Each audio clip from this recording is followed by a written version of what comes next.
आमदार सर्व मंगेशदादांचं नाव घ्यावं लागेल आता, बाकी नाही घेतलं तरी चालतंय.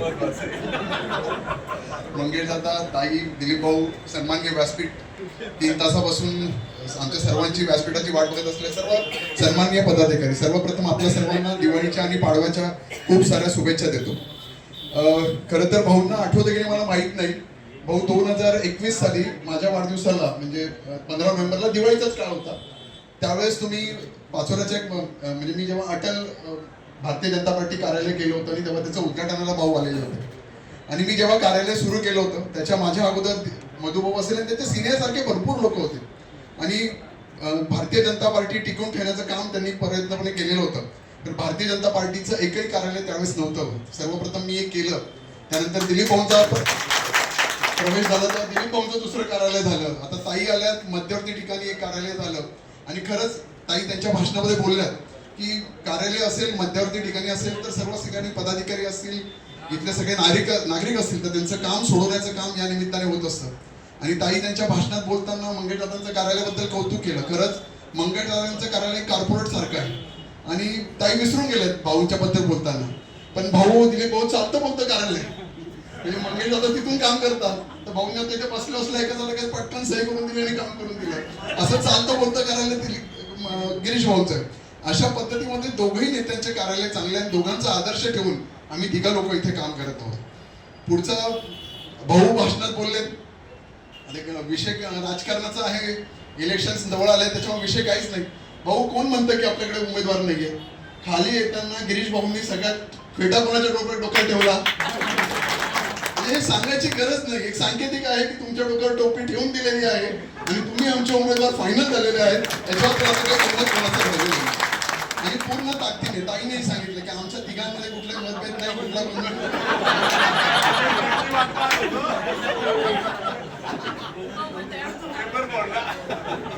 आणि आम्ही तिघाही एका पद्धतीत एका ताकदीने इथे उभं राहिलेलो. भाऊ मला म्हणाले तू उत्तर देच. पहिलं 2019 साली इलेक्शन झाले, भाऊ इथे आहेत. आणि ज्या वेळेस भाऊ त्या कार्यालयाचं उद्घाटन करायला आलेले होते, नाम मात्र 1589 मतांनी म्हणजे 800,000 मतांचा फरक माझा आणि आमदार साहेबांमध्ये राहिला. आणि त्यावेळेस मी पडलो. मी त्यावेळेस अपक्ष इलेक्शन लढलेलो होतो. त्यावेळेस जुम्मे मी बीजेपी मध्ये प्रवेश केलेला होता. मी इलेक्शन लढणार हे काळ्या दगडावरची रेग होती, काहीच विषय नव्हता. भाऊ जो माणूस 800,000 मतांनी पडतो तो लढू थांबू शकतो का? कधीच थांबू शकत नाही. आणि जर कधी भारतीय जनता पार्टीने आणि युतीने त्यांनी आपलं काम प्रामाणिकपणे काम जर केलं नसतं तर आजही हे आमदार यांना आमदारपद मिळालं नसतं. इथे बसलेले सगळे प्रामाणिक लोक, मला माहिती आहे, मी प्रामाणिकपणे सांगतो भाऊ, इथे बसलेल्या सगळ्या लोकांनी आमदारांचं युती धर्म म्हणून काम केलं. गिरीश भाऊ त्यांच्याकरता सभेला आलेले होते, गिरीश भाऊ त्यांचा फॉर्म भरायला आले होते, मंगेश दादा तिथे होते. म्हणजे ही सगळी लोक तुमच्याबरोबर होती. आणि तुम्ही मला म्हणायचं आणि आम्हाला म्हणायचं किंवा अमोल शिंदेला रसद पुरवली. खरं तर रसद कोणाला पुरवली तुम्ही तुमच्या हे करा. सगळ्यात जास्त रसद जर कोणाला पुरवली असेल तर तुम्हाला पुरवलं. संघ परिवाराने प्रामाणिकपणे त्यांच्या पाठीमागे उभं राहिलं. जर संघ परिवार सुद्धा त्यांच्या पाठीमागे उभा राहिला नसता तर आज 20-25 हजाराचा फरक पडला असता आणि ते पडले असते. पण आता हाच काळ तो वेळ हा नाहीये. योग्य वेळेस जेव्हा आपल्या राजकीय धुराळ होईल तेव्हा मी संपूर्णपणे याचं विश्लेषण करेन. पण मित्रो, मी पुन्हा एकदा सांगतो की सगळ्या कार्यकर्त्यांनी ताकदीने एकमेकांना उभं राहा. ही आपली अस्तित्वाची लढाई आहे. ही आपल्याला जिंकल्याशिवाय राहायची नाही. येणारं इलेक्शन हे पदाधिकाऱ्यांचं, कार्यकर्त्यांचं आहे.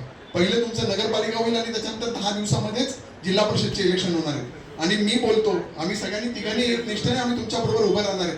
आम्हाला माहिती आता नेत्यांचं इलेक्शन नाही, हे कार्यकर्त्यांचं इलेक्शन आहे. आणि साम दाम दंड भेद या पद्धतीमध्ये आम्ही तिघही असलेल्या सगळ्या कार्यकर्त्यांच्या पाठीमागे उभा राहू. त्या निमित्ताने मी थांबतो. जय हिंद, जय महाराष्ट्र.